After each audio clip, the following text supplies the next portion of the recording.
ফের আক্রান্ত পুলিশ। এবার উত্তর চব্বিশ পরগনার নোয়াপাড়ায় নাকা চেকিং চলার সময় মদ্যপ যুবকদের হাতে আক্রান্ত পুলিশ।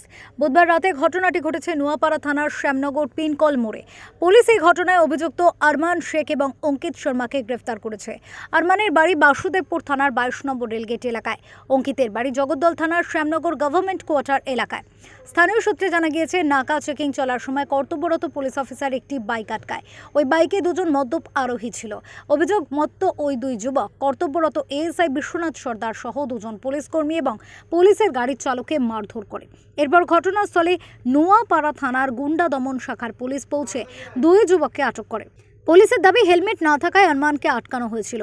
তখন আরমান অঙ্কিতকে ফোন করে জানায়, ব্যারাকপুর থেকে বাসে করে এসে পিনকল মোড়ে নামে অঙ্কিত। উভয় পক্ষের মধ্যে বচসা চলাকালীন তারা কর্তব্যরত পুলিশকে মারধর করে বলে অভিযোগ। উল্লেখ্য, সাম্প্রতিককালে রাজ্যের বিভিন্ন জায়গায় পুলিশের ওপরে হামলার অভিযোগ উঠেছে।